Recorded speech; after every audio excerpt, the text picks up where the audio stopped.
और बहुत से ख्यालात आते हैं। आर्टिस्ट थी वो, पेंटर थी वो।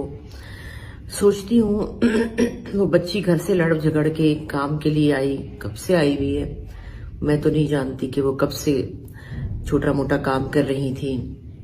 हाँ, तमाशा में वो थी जिससे वो थोड़ा सा रजिस्टर हुई। एक स्ट्रगल थी जो वो करती चली जा रही थी कितने सालों से नहीं पता, 7 साल से तो यहाँ रह रही थी, तो समझे 10 साल तो हो गए होंगे उनको इस फील्ड में स्ट्रगल करते करते, 10 साल तो हो गए होंगे। और अगर वो 35 की थी तो ये 25 साल की उम्र में आई होंगी, 22, 23, 24, 25 में, यंग बच्ची, और बड़ी उमंगें, बड़ी ख्वाब लेकर आई होंगी कि मैं ये करूंगी। और घर से लड़ झगड़ कर, माँ बाप से लड़ाई करके, अपने वालिद से लड़के और स्टैंड लेकर आई और स्ट्रगल करने के लिए। लेकिन